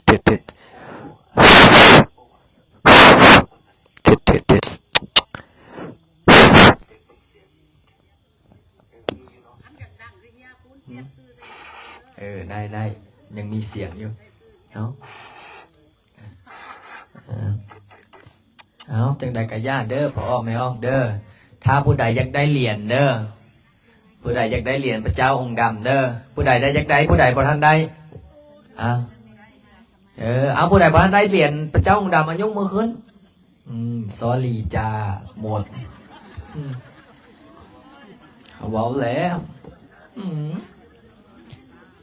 ถามมึงประธานคณะประธานพุทธยังบ่ได้จำนาตอนนี้นะว่ากับว่าเอาให้ไปได้หมดแล้วบ่มีแต่คนมาขอ เนี่ยอีกชุดหนึ่งก็บอกแล้วมาเมื่อนั้นนะจักสันได้เมื่อนั้นนะคนมาจนมืดฟ้าโมดินเนาะคือเขาเว้านะก็เอาคอยสร้างเหรียญมาลายบ่ลายจนมดบนอื่นเนี่ยเขาเฮ็ดให้ปูซ่าใดเจ้าคิดมึงแม่พระอาจารย์นี่เฮ็ดบ่อนใดก็แจกฟรีบ่แม่นแต่เธอเดียวนะถามคณะตอนไปพับป้าอยู่เมืองไทยเนาะสร้างแจกฟรีได้บนอื่นเนี่ยเขาให้บูซ่าองค์ละ 4-5 พันแต่อย่างนี้แจกฟรีเนอะเหรียญพระอาจารย์แจกฟรีบัดนี้แจกบ่แจกธรรมดานะไม่ออกจะเพิ่นแจกไปจะเพิ่นเฮงเขายังบอกว่านี่แหละเหรียญพระอาจารย์ลิ้นนะพระอาจารย์บอกว่ามันออกจากใจนะมันยังออกจากใจมันก็ดีมึดถ้ามันออกโดยแบบว่าความโลภนี่มันบ่ดีพระอาจารย์ก็เลยนะถ้าผู้ใดบ่มีเงินเด้อแนะนำเอาเหรียญนั้นมาเปลี่ยนเป็นเงินพระอาจารย์ก็สิเอาไว้เก็บไว้ไหนมันเนี่ยเหรียญละ1,000พุ่นนะตอนนี้นะถ้าเหรียญลงยาเหรียญ2,500พุ่นนะเขาหาบูชากันนี่ละพระอาจารย์บอกผู้ใดมีเก็บไว้อนาคตข้างหน้าพระอาจารย์สิสร้างพระเจ้าใหญ่นี่นะเอามาเลี้ยงไว้เอาเหรียญรุ่นแรกวัดป้าบุญนรินทร์ผู้ใดมาบัดนี้คนตั้งประเทศบัดนี้แหละมันก็สิมาเห็นพ่อเหรียญรุ่นนี้มึงงามแต่ว่าได้ยินแต่ตำนานมึงเก็บบ้าบูชาเท่าไหร่ว้ายสมัยนั้นมันก็เหรียญ4-5 พันบาทนะพิษไผ่เนาะถ้าคนตั้งประเทศนะก็สิได้เอาเงินมาสร้างวัดสร้างว่าก็สิได้บุญได้กุศลนำกันเนี่ยสมมติถ้าคนจีนมาคนจีนมันเงินหลายเนาะคนจีนสิงคโปร์ตั้งประเทศเนี่ยคณะสายบุญคนไทยกันยังมาหลายมือนั้นเพราะฉะนั้นผู้ใดมีแล้วเก็บไว้ได้อย่าให้เล็กน้อยไปจืดลิ้นได้เสียดายได้เพราะฉะนั้นเตรียมสวดมนต์แบบนี้เทียนเอาไปไต่อีกหน่อยมันจุดเล่เอาให้จุดเล่ไต่มันดับลงไปลมพัดนะเตรียมชื่ออยู่ตี้ผีบอกนะไม่ออกฮะชื่ออยู่วะเฮียคุณชื่ออยู่ตี้ผีบอกว่าจะไหนจุดนี้ยังบกเฮ็ดจุดนี้นะยังบกจำยังบกลาบ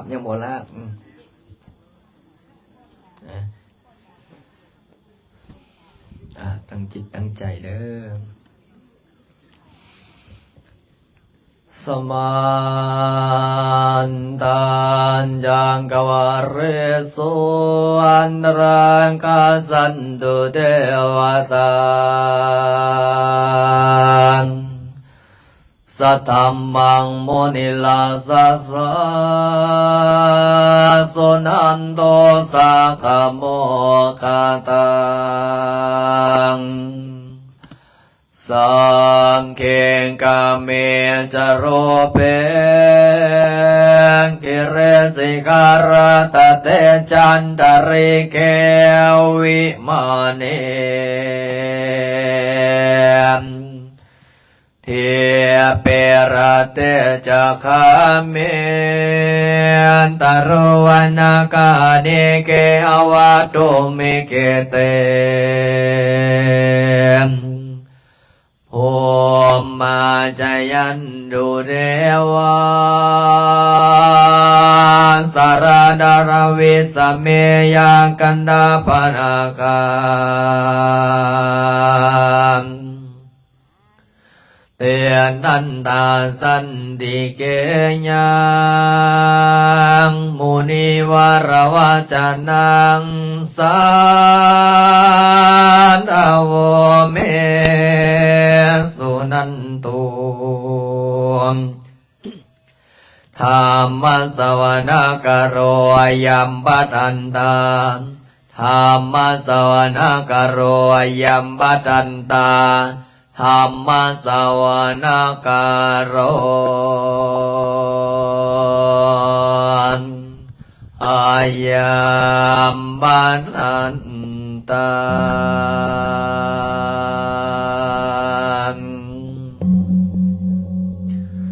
สาธุสาธุสาธุคุณพระพุทธเจ้าคุณพระธรรมคุณพระสงฆ์คุณบิดามารดาคุณครูบาอาจารย์คุณงามความดีคุณศีลคุณธรรมพยาอินทร์พยาพรหม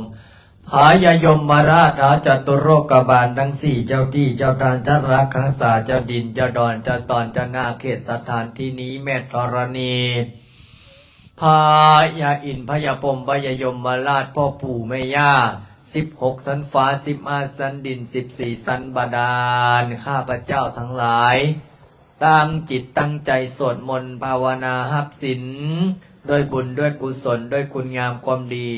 ขอให้พระพุทธพระธรรมพระสงฆ์พ่อแม่ครูบาอาจารย์หลวงพ่อปานหลวงพ่อฤาษีลิงดำครูพึ่งพระปัจเจกพุทธเจ้าเจ้าของพระกฐางเงินล้านมาบันดลบันดาลมาเปิดโชคมาเปิดลาภเปิดวาสนาเปิดบารมีเปิดดวงสตาเศรษฐีมาเปิดดวงการเงินการงานให้ข้าพเจ้าทั้งหลายมีความสุขมีความเจริญสุขกายสุขใจมีโชคมีลาภมีสุขภาพแข็งแรงหายเจ็บหายจนให้มีเงินเหลือกินเหลือใช้เหลือไว้สร้างบุญเหลือไว้สร้างบารมีหายทุกข์หายโศกหายโรคหายภัยนับแต่นี้เป็นต้นไปขอให้ข้าพเจ้าทั้งหลายหมดหนี้หมดสินดวงการเงินการงานเปิดขอให้บุญญาบารมีหลวงพ่อปานหลวงพ่อฤาษีลิงดำครูพึ่งพระปัจเจกพุทธเจ้าเจ้าของพระกฐางเงินล้านพระโพธิสัตว์เจ้าทุกๆพระองค์บันดลบันดาลให้ข้าพเจ้าทั้งหลายมีเงินไหลนองมีทองไหลมาเฮ็ดอันใดทำอันใดก็อย่าได้ติดอย่าได้ขัดให้ประสบผลสำเร็จสำเร็จสำเร็จสำเร็จทุกสิ่งทุกประการด้วยเถิดอิมินาสังฆาเลนะตังพุทธังอภิปุสยามาอะระหังสัมมาสัมพุทโธภะคะวะพุทธังภะคะวันตังอภิวาเทมิอิมินาสักกาตังธัมมังอภิปุสยามาสวากขาโตภะคะวะตาธัมโมธัมมังนามัสสามิอิมินาสกาเลนะตังสังฆังอภิปุสยามาสุปฏิปันโนภะคะวะโตสังฆังนามามินะโมตัสสะภะคะวะโตอะระหะโตสัมมาสัมพุทธัสสะนะโมอะระหะโตสัมมาสัมพุทธัสสะนะโมตัสสะภะคะวะโตอะระหะโตสัมมาพุทธัสสะนะโมตัสสะภะคะวะโตอะระหะโตสัมมาพุทธังสรณังคัจฉามิธัมมังสรณังคัจฉามิสังฆังวิพุทธังสรณังคัจฉามิตุติยามปิธัมมังมิตุติยามปิสังฆังสรณังคัจฉามิตติยามปิพุทธังสรณังคัจฉามิตติยามปิธัมมังสรณังคัจฉามิตติยามปิสังฆังปานาติปาตาเวรมณีสิกขาปะทังสมาธิยามิอาทินนาทานาเวรมณีสิกขาปะทังสมาธิยามิกาเมสเมสาจาราเวรมณีสิกขาปะทังสมาธิยามิโมสาวาตาเวรมณีสิกขาปะทังสัมมาทิยามิสุ สุลาเมลยมาสปามานัตนาเวนปะทังสัมมาทิยามิอิติปิโสภะคะวะอะระหังสัมมาสัมพุทโธเวชชาจารณะสัมปันโนโรกวิโตอนุตตรบุริสธรรมสารติสัทธาเทวมโนสานังพุทโธข้าตัวปะคะวะตาธัมโมสันติติโกอาการิโกเอหิปัสสิโกอปนะยิโกปัจจตังเวริตาภเวนโยเอติสุปฏิปันโนกัสสังโฆโอชปฏิปันโนภะคะวะโตสาวกสังโฆญาญปฏิปันโนภะคะวะโตสังโฆสามีจิปฏิปันโนภะคะวะโตสาวจัตตาริปุริสายุคานิอันตปุริสัมบุคลาเอสะภะคะวะโตสาวกสังโฆอันปาหุนายโยทักขินายโยอัญชริกรณิโยอนุตตระปุญญาเขตารวการสาติอิติปิโสภะคะวะอะระหังสัมมาสัมจารณะสัมปันโนสุขโตโรกวิโตอนุตตรปุริสธรรมสารติสัตตาเทวมนุษย์สานังพุทโธภะคะวะติสวังตัวภะคะวะตาธัมโมสันติติโกอังการิโกเอปานายิโกปัจจตังเวริตาบุเวนโย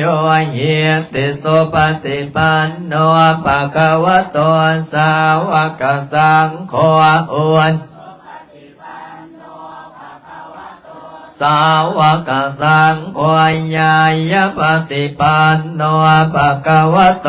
สาวกสังโฆสามีจิปฏิปันโนภะคะวะโตสามโฆยติทังจัตตาริปุริสายุคานิอันตปุริสัมบุคลาเอสะภะคะวะโตสาวกสังโฆอังนายโยทังขินายโยอัญชริกรณิโยอนุตตระปุญญาเขตังโรการสติอิติปิโสภะคะวะอะระหังสัมมาจารณะสัมปันโนสุขโตโรกวิโตอนุตตรปุริสธรรมสารติสันเทวมโนสานังพุทโธภะคะวะติสวังตัวภะคะวะตาธัมโมสันติติโกอาการสิโกโอบานะยิโกปัญจตังเวริตามโพวิญโยหิติโสปฏิปันโนภะคะวะโตสาวกสังโฆอุชปฏิปันโนวะกสังโฆญาญปฏิปันโนภะคะวะโตสาวกสังโฆสามีปันโนภะคะวะโตสาวกสังโฆยติทันจัตตาริปุริสายุคานิอันดาปุริสัมบุงส สาวกสังโฆอาวุนายโยปาวุนายโยทักกินายโยอัญชเรียงการณิโย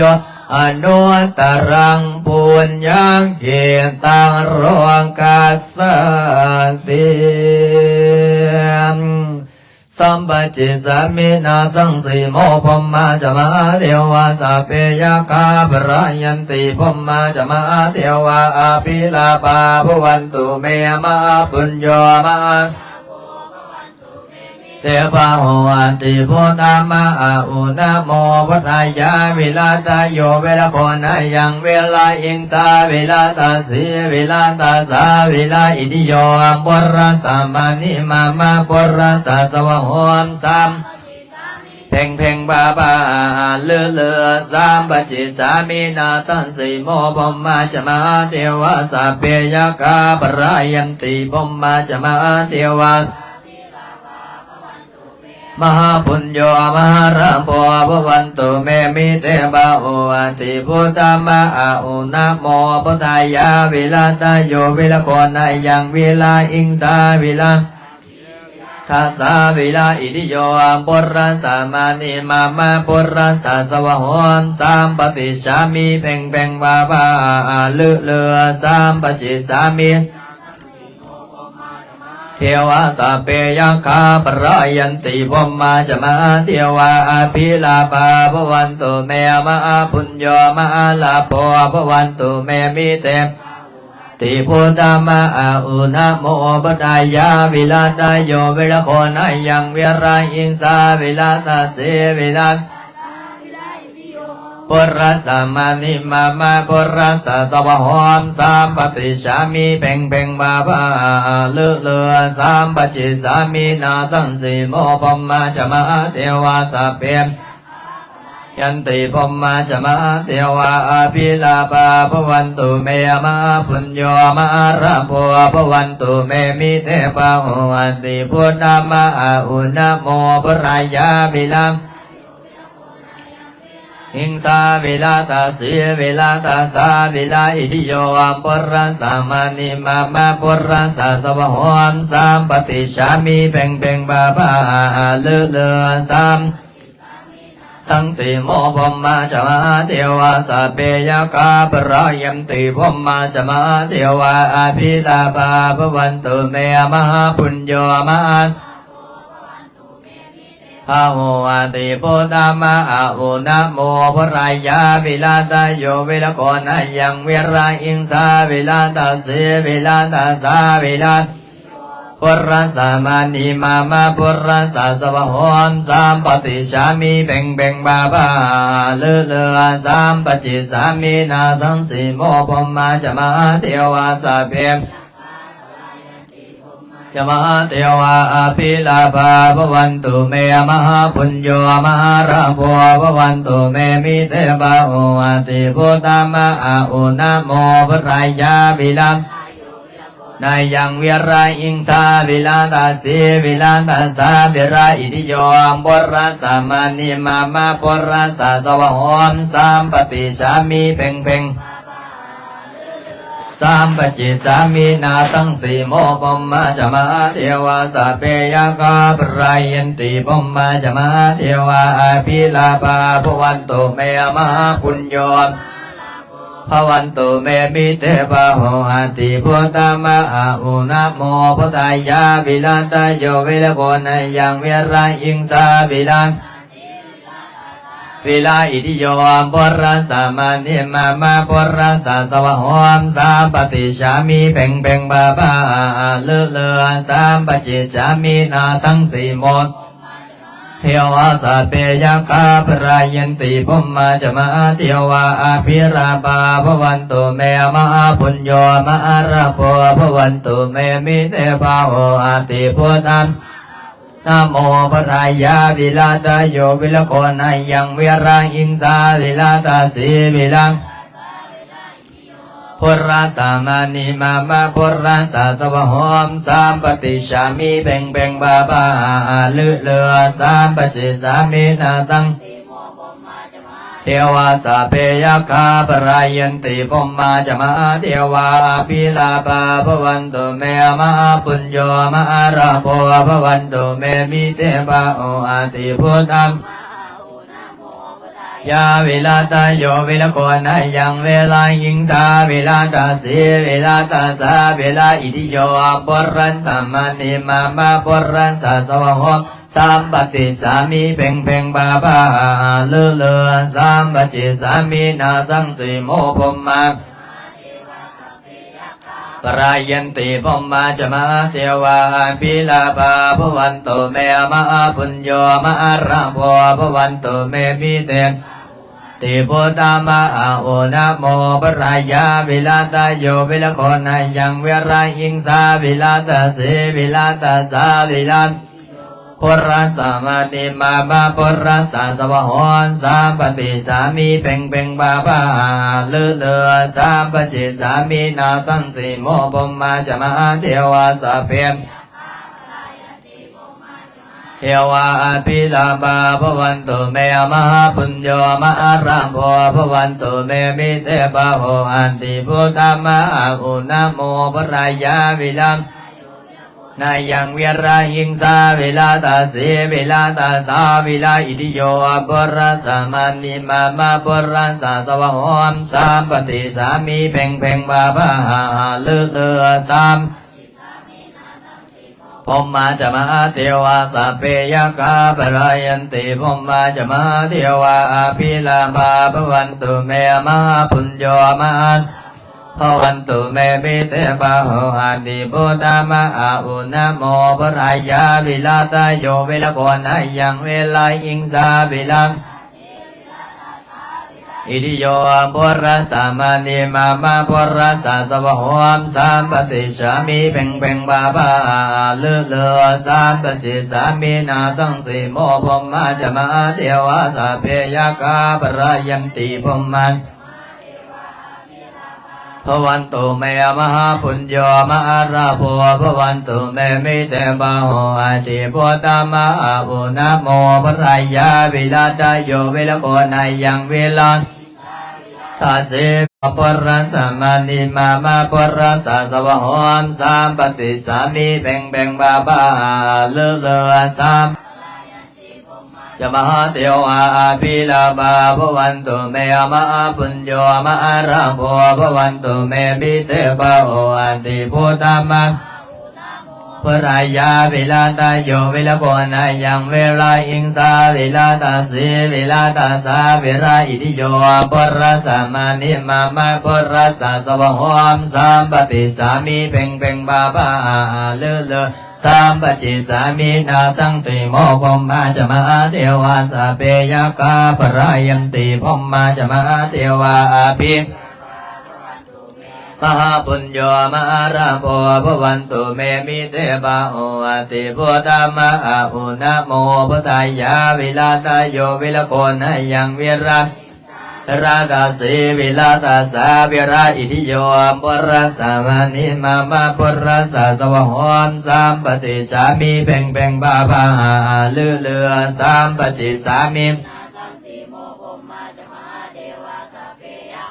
ปรายันติพมมาจะมาเทวาปิลาภาภวันตุเมมหาปุญโยมหาราโภภวันตุเมมิเตปะโหอันติพุทธามะอุณโมพุทธายาวิลาตโยวิลโกนายังวิลัง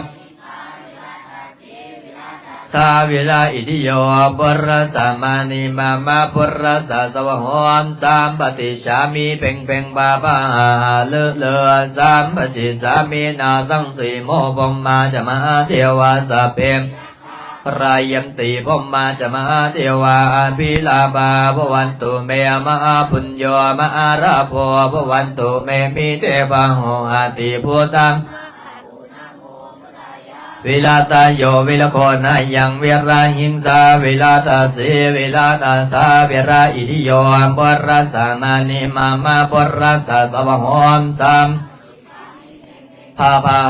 เลือเลือสัมปจิสามีนาสังสีโมพมมาจะมาเทวาสัพเพยคาปรายันติพมมาจะมาเทวาอาภิม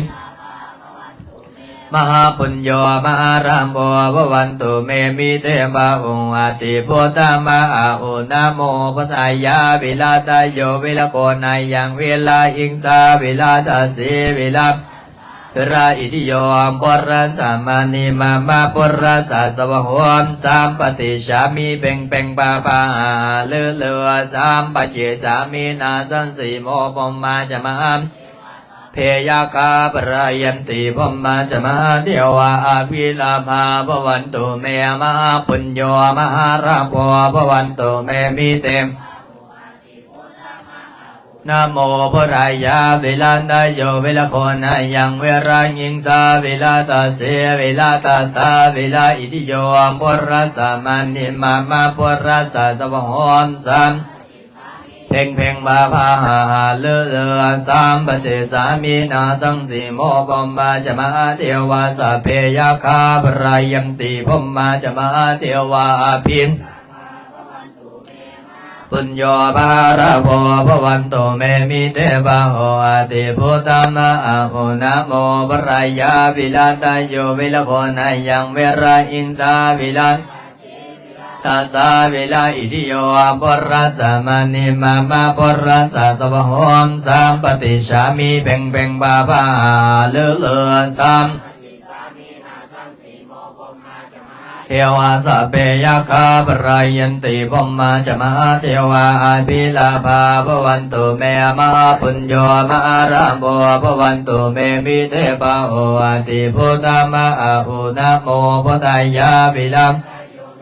นายังเวลาหินสาวิลาตาเสวิลาตาสาวิลาอิติโยมปรัสสามานิมามาปรัสสะสวะหอมสามปฏิสามีเพ่งเพ่งบาภาเลือเลือสามพมมาจะมาเทวาสเปยคาปรายันติพมมาจะมาเทวาอาภินภวันตุเมมหาปุญโญมหารามโภภวันตุเมมิเตปะโหอาติพุทธมะโอนะโมปรายาวิลาหิงสาวิลาตาเสวิลาตาสาวิลาอิติโยปรัสสะมานิมามาปรัสสะสวะหอมสามปฏิชามีเพ่งเพ่งบาภาเลือเลือสามนาสันสีโมปมาจะมาเทวาสเปยคาปรายันติพมมาจะมาเทวาอภิลาภาภวันตุเมมหาปุญโญมหามิเตปะโหอาติพุทธมะโอนะโมปรายาวิลาตโยวิลโกนายังวิราอิงสาวิลัมเพราดาสาวิราอิติโยมปรัสสามานิมามาปรัสสะสวะหอนสัมชามีเพ่งเพ่งพาพาหาหาเลือเลืออิติปิโสวิเศษเสอิเสสะพุทธนามิอิเมนะพุทธตังโสอิโสตังพุทธปิติอิติปิโสวิเศษเสอิเสสะพุทธนามิอิเมนะพุทธตังโสอิโสตังพุทธปิติอิติปิโสวิเศษเสอิเสสะพุทธนามิอิเมนะพุทธตังโสอิโสตังพุทธปิติอิติปิโสวิเศษเสอิเสสะพุทธนามิอิเมนะพุทธตังโสอิโสตังพุทธปิติอิติปิโสวิเศษเสอิเสสะพุทธนามิอิเมนะพุทธตังโสอิโสตังพุทธปิติกายวาจาจิตังอะหังวันดังจันดานาคาลาริสุทธิเทวาภูเชมิเมตัญจามหาราโภปิโยนาคากันดาปริตังกายวาจาจิตังอะหังวันตานาคาธิปดีองค์ดำแสนสิริจันดาทิเทวาภูเชมิเมตัญจามหาราโภปิโยนาคากันดาปริตังกายวาจาจิตังอะหังวันตานาคาธิปดีองค์ดำแสนสิริจันดานาคาลาวิสุทธิเทวาปิโยนาคาคันธาปริตังสัพเพสัตตาสัตตาหุนตัวเวลาสุขสิวิโนขอให้สัตว์ทั้งหลายจงเป็นผู้บ่มีเวรต่อกันและกันจงเป็นผู้ดำรงชีพอยู่เป็นสุขทุกเมื่อเดินข้าตั้งบุญยังบารมีหังสัพเพปาคีภวันตุเตข ขอให้สัตว์ทั้งสิ้นนั้นจงเป็นผู้มีส่วนได้เสวยผลบุญอันที่ข้าพเจ้าได้บำเพ็ญแล้วนั่นเดินอรหังสัมมาสัมพุทโธภะคะวาพุทธังภะคะวันตังอภิวาเทมิสวากขาโตภะคะวะตาธัมโมธัมมังนามัสสามิสุปฏิปันโนสาวกสังโฆสังฆังสาธุโอ้ว่าแต่กล้าพระแล้วเนาะหนีท่านหนีเด้หนีบ่ท่านตัวภัยตัวมันได้พระกับย่านฝนคือกันไอ้โจเตรียม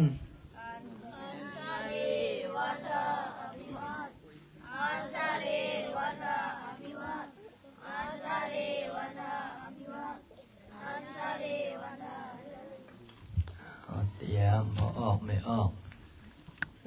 หนึ่งสองสาม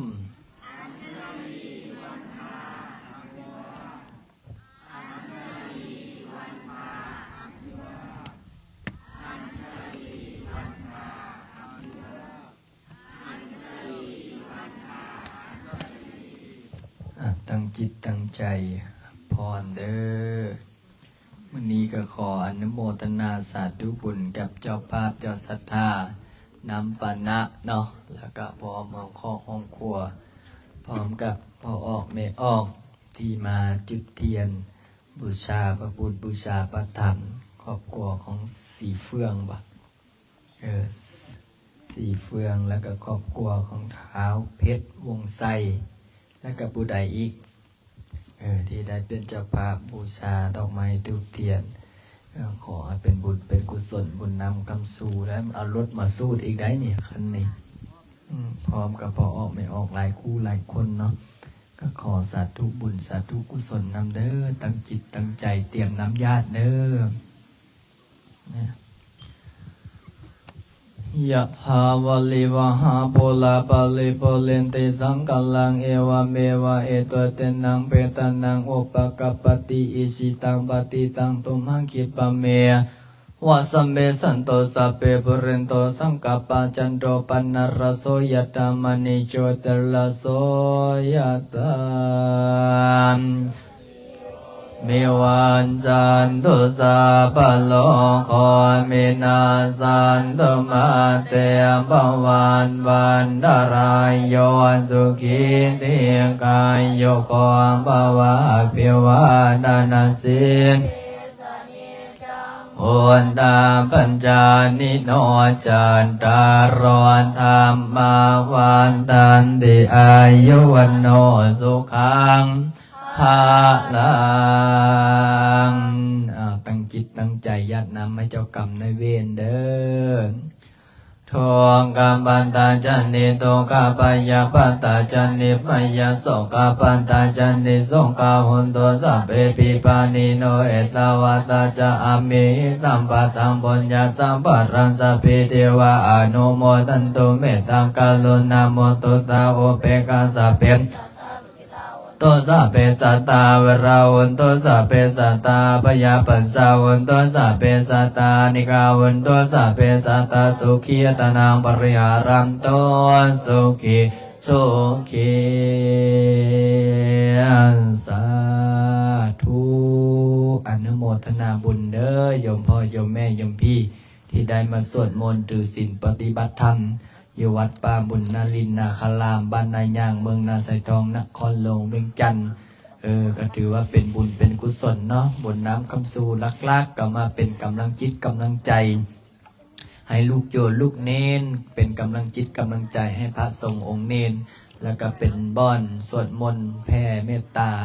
แล้วก็เป็นบ้อนเผยแพร่พระพุทธศาสนาคนบ่ฮู้ก็สิได้ฮู้คนบ่เห็นก็สิได้เห็นก็เป็นบุญเป็นกุศลเนาะผู้อยู่บ้านก็ดีอยู่ไกลก็ดีอยู่ทางโทรศัพท์ก็ดีและกับพิเศษเด้อผู้ใดที่ได้จองคันห้อมกับบริษัทเดอะฟินิกพระอาจารย์ เจอให้แล้วก็สวดให้แล้ว ก็สิได้ให้ท่านประธานวุฒิจัดส่งอนุโมทนาบุญเนาะบุญน้ำคำสู่เด้อโอ้ออกตนยันโยมก็เข้ามาเบิ่งเข้ามาส้มก็เจ็ดเมื่อนี้1,000 กว่าคนเข้ามาสวดมนต์โอ้เป็นบุญเป็นกุศลนำดีอกดีใจนำออกตนยันโยมที่ได้มีจิตศรัทธาบางคนนี่เจ็บแข้งเจ็บขาก็มาสวดนี่แหละพระอาจารย์บอกว่าถ้าผู้ใดสวดมนต์ดุสวดมนต์เก่งๆนะบุญกุศลเกิดบารมีเกิดเอาจวดปั่นกันกินปั่นกันสั่นเด้อ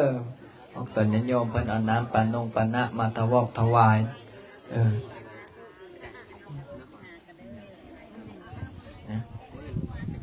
อื่น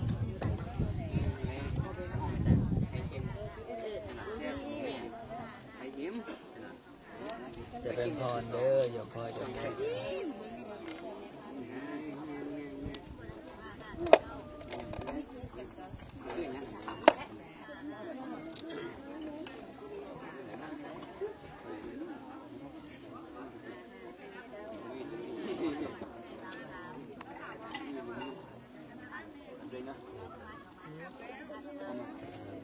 มาแต่ทางไหนอยู่กันพร้อมยันเลยเด็กเลยใช้ยันโต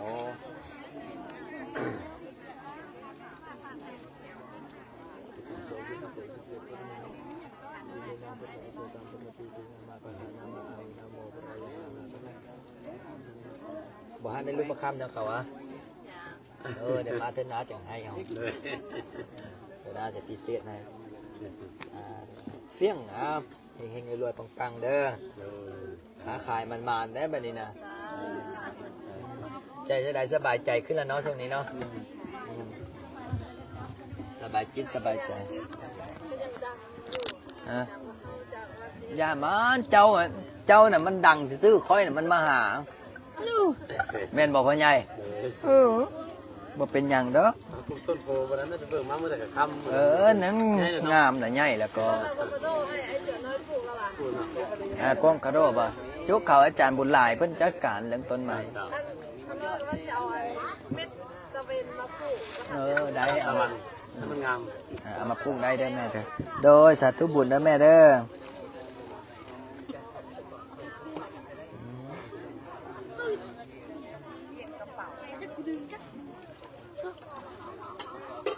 เป็นอย่างไร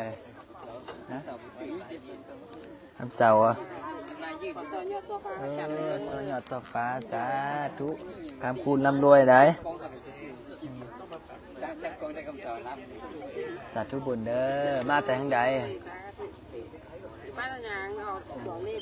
แน่ผู้ใดวะแม่โอ้เอาสาธุสาธุบุญนำคำสู้โชคลาภร่ำรวยเด้อรวยแล้วอย่าลืมมาจานเด้อ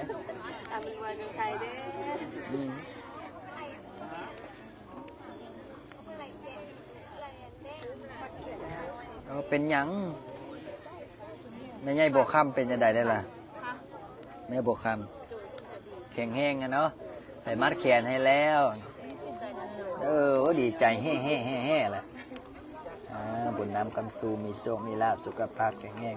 หายเจ็บหายป่วยหายไข้เด้ออันนี้ก็ได้ล่ะใส่มัด2บ่เบื้องเดียวก็ได้ตีเพี้ยงเป้าให้แล้วเป้าน้ำให้น้อยเจ็บในท้องโอ้ยมาเป้ามัดเลยนะวางนี่จับน้ำมือบ่ได้เด้ออยากได้น้ำมนต์สาธุพุทธามาอุนะโมพุทธามาอุนะโมพุทธายะพุทธามาอุนะโมพุทธายะหายเจ็บหายจนหายป่วยหายไข้หายเจ็บแข้งหายเจ็บขาหายเจ็บหลังเจ็บเอวเบาหวานความดันไขมันเส้นเลือดตีบต้องทรงขอให้หายเจ็บในหายถอนออกเจ็บนอกหายถอนหนีพุทธามาอุนะโมพุทธายะเพียงสาธุบนน้ำคำสู้เด้อโอ้ยรอวันที่21 22ผู้ใดอยากไป พระป้าสวรรค์เขตเด้อพระอาจารย์สิไปพระป้าบุญพระป้าสวรรค์เขตเดี๋ยวพระอาจารย์สิแจ้งอีกทีสิเอารถทัวร์ไปคันนึงเนาะเอารถทัวร์ไปบุญพระป้าอยู่แขวงสวรรค์เขตแจ้งข่าวเป้าเตือนให้โยมพ่อโยมแม่ได้รับได้ทราบน้ำกันมัดแขนโอ้ได้สละบอซ้ำว่ามัดแขนที่ เปิ ซื้ ด อ สุดหน้ามาที่ได้เห็น มา น้ำอินเด้ มาแต่ทางใด มานั่งสวดมนต์เมื่อกี้นี่ก็ได้งานเลยเด้งาน อ้าว เลย โอ้นั่งปุ๊บ ด้วย มาสวดเสริมบารมีปุ๊บมีงานปั๊บ ด้วย โอ้งานหยัง เพื่อนทิศอันนะผูกแขนขึ้นเงินใหม่ โอ้ เป็นเอาอาหารน้ำเพราะ เพี้ ว่าย ง ขน้อยเห็ดอาหาร อ๋อนี่ มันจะโดนหนูนเลย โอ้เฮงเนาะเบิ่ง ทานตอนนั้นแหละ นะได้เห็นละบอเหรอโอ้ไม่ใหญ่นี่เพิ่นมาสูดเสริมบารมีสวดปุ๊บได้งานปั๊บโอ้เฮงๆปังๆมาเฮ็ด2เทื่อได้2งานป้าหมานเจ้าสู้ยังไงล่ะ เสื้อนะวิไลโว วิไลวรณ์ได้เพิ่นมาสู้เสริมบารมีปุ๊บงานเข้ามาปั๊บเฮงขนาดสาธุ สมัยสร้างดินโกน้ำพิบาแก๊สหนึ่ง ให้เฮงให้รวยได้ขยับมาอันนี้อย่านอนตื้นซอยเลยเด้ออันนี้เด้ออ้าวเพียงโอ้มัดแขนมันสีเงาได้ปกติบ่ได้มัดได้บารมีอยู่ดีมี แมน เศษอาจารย์แบบเข้าหมู่บ้านเอาอาหารจังหันมาถวาย โอ้เอาจังหันบ่แม่นเขาแรงติเขาแรงกินบ่ได้ได้ มาท่านที่มาเก็บเขา โอ้สาธุอนุโมฮับให้เด้อแม่เด้อเดี๋ยวไปไว้ใส่จังหันเดี๋ยวเอาให้แม่ครัวได้แม่เด้อน้าย่างเขาว่าหรือจะใส่อ๋ออีไลนะ แม่บอกแม่หมายไว้แล้วนางหมายเพิ่นสิมาเก็บเขา โอ้ได้มันสินอันนั้นไม่ออกจากค่อยสิมาเอาหม้อ โอ้ได้อ้าวบุญรักษาเด้อช่วงนี้ร่ำรวยได้นี่ละนี่เด้อฝนมาแล้วเด้อ วันนี้มีบุญได้อาจารย์รีบมัดแขนให้เพิ่นขึ้นบ่ได้ โอ้ปกติก็บ่ได้มัดไหนแม่ดีพี่ ปัญหาลูกผ้านี่เนี่ยเก็บว่าบ่ได้ไปห้องหมอแล้วนี่นะ ที่มาหาแล้วบ่ได้ไปห้องหมอ แม่น เป็นยังล่ะ โอ้บ่ฮู้เลยไปอยู่ในได้ใส่ออกซิ โอตี้ จนบ่มีเงินและอาจารย์เลยมาเพิ่งพระอาจารย์ช่วงพระอาจารย์มาอยู่นี่ไม่ออก ว่าซะ ไม่ออกบ่ได้ไปห้องหมอแล้ว นอ โดย โอ้มานี่แหละบ่ได้ไปห้องหมอแล้ว อาจารย์ก็เป็นหมอพ่อเราเป็น แม่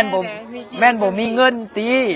เอาฝนมาแล้วได้หนีแล้วหนีได้ เอามัดแขน เด้ คนพระอาจารย์ เฮ้ย สูบน้ำให้ไม่ออกเด้ เอาฝนมาแล้วมัดแขน มาฝนเก็บเครื่องเสียงโอนน้อยม้วนน่ะนะ โอน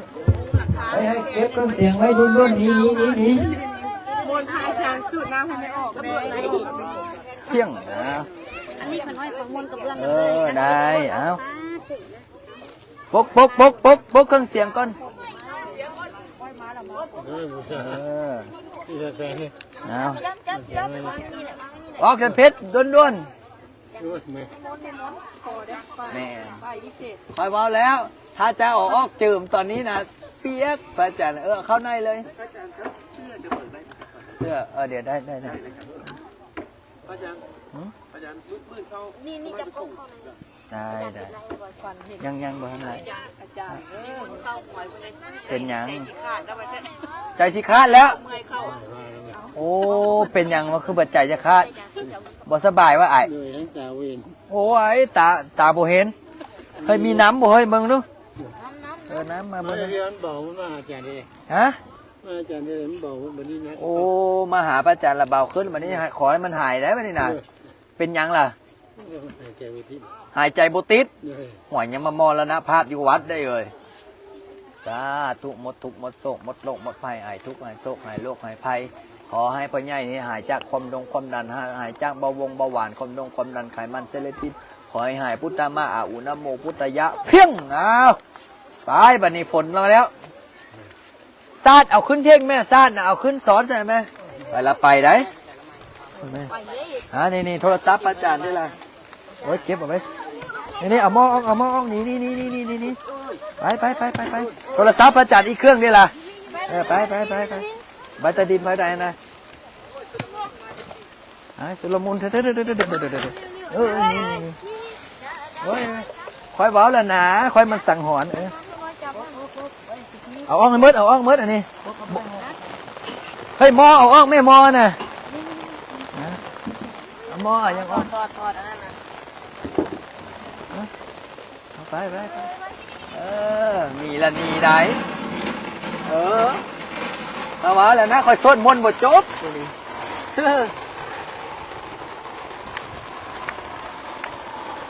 คุณนะไปซ้อยแล้วไหมของนั้นน่ะบดแล้วบ่เครื่องซอกเครื่องเสียงมาด้วยล่ะเด้อเห็นบ่ล่ะโอ้อีดูตนผู้เฒ่าเนาะ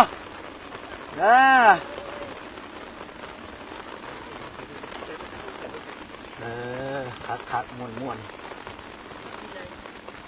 ปิดไหลก่อนเด้อไม่ใหญ่เด้อ